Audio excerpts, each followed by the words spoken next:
A man's alter ego is nothing more than his favorite image of himself. The mirror in my room in the Windsor Hotel in Paris reflected my favorite image of me, a darkly handsome young airline pilot, smooth-skinned, bull-shouldered, and immaculately groomed. Modesty is not one of my virtues. At the time, virtue was not one of my virtues. Satisfied with my appearance, I picked up my bag, left the room, and 2 minutes later was standing in front of the cashier's cage. "Good morning, Captain," said the cashier in warm tones. The markings on my uniform identified me as a first officer, a co-pilot, but the French are like that. They tend to overestimate everything save their women, wine, and art.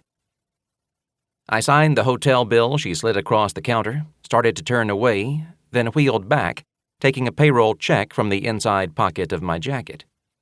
"Oh, can you cash this for me? Your Paris nightlife nearly wiped me out, and it'll be another week before I'm home." I smiled ruefully. She picked up the Pan American World Airways check and looked at the amount. "I'm sure we can, Captain, but I must get the manager to approve a check this large," she said. She stepped into an office behind her and was back in a moment, displaying a pleased smile. She handed me the check to endorse. "I assume you want American dollars?" she asked, and without waiting for my reply, counted out $786.73 in Yankee currency and coin. I pushed back 2 $50 bills. "I would appreciate it if you would take care of the necessary people, since I was so careless," I said, smiling. She beamed. "Of course, Captain. You are very kind," she said. "Have a safe flight and please come back to see us." I took a cab to Orly, instructing the driver to let me off at the TWA entrance. I bypassed the TWA ticket counter in the lobby and presented my FAA license and Pan Am ID card to the TWA operations officer. He checked his manifest. "Okay, First Officer Frank Williams, deadheading to Rome. Gotcha. Fill this out, please."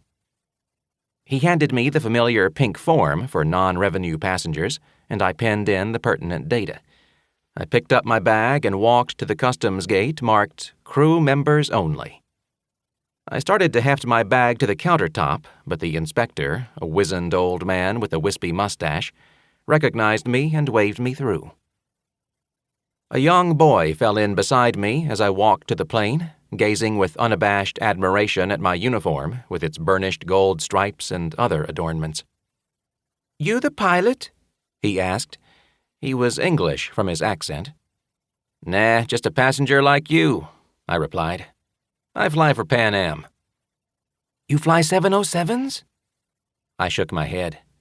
"Used to," I said. "Right now I'm on DC-8s." I like kids. This one reminded me of myself a few years past. An attractive blonde stewardess met me as I stepped aboard and helped me to stow my gear in the crew's luggage bin. "We've got a full load this trip, Mr. Williams," she said. "You beat out 2 other guys for the jump seat. I'll be serving the cabin." "Just milk for me," I said. "And don't worry about that if you get busy. Hitchhikers aren't entitled to anything more than the ride." I ducked into the cabin. The pilot, co-pilot, and flight engineer were making their pre-takeoff equipment and instrument check, but they paused courteously at my entrance. "Hi, Frank Williams, Pan Am, and don't let me interrupt you," I said. "Gary Giles," said the pilot, sticking out his hand. He nodded toward the other 2 men. "Bill Austin, number 2, and Jim Wright. Good to have you with us." I shook hands with the other 2 airmen and dropped into the jump seat, leaving them to their work. We were airborne within 20 minutes. Giles took the 707 up to 30,000 feet, checked his instruments, cleared with the Orly Tower, and then uncoiled himself from his seat. He appraised me with casual thoroughness and then indicated his chair. "Why don't you fly this bird for a while, Frank?" he said. "I'll go back and mingle with the paying passengers." His offer was a courtesy gesture sometimes accorded a deadheading pilot from a competing airline. I dropped my cap on the cabin floor and slid into the command seat, very much aware that I had been handed custody of 140 lives, my own included. Austin, who had taken the controls when Giles vacated his seat, surrendered them to me. "You got it, Captain," he said, grinning. I promptly put the giant jet on automatic pilot and hoped to hell the gadget worked, because I couldn't fly a kite. I wasn't a Pan Am pilot or any other kind of pilot. I was an imposter, one of the most wanted criminals on 4 continents, and at the moment I was doing my thing, putting a super hype on some nice people. I was a millionaire twice over and half again before I was 21. I stole every nickel of it and blew the bulk of the bundle on fine threads, gourmet foods, luxurious lodgings, fantastic foxes, fine wheels, and other sensual goodies. I partied in every capital in Europe, basked on all the famous beaches, and good-timed it in South America, the South Seas, the Orient, and the more palatable portions of Africa. It wasn't altogether a relaxing life. I didn't exactly keep my finger on the panic button, but I put a lot of mileage on my running shoes. I made a lot of exits through side doors, down fire escapes, or over rooftops. I abandoned more wardrobes in the course of 5 years than most men acquire in a lifetime. I was slipperier than a buttered escargot.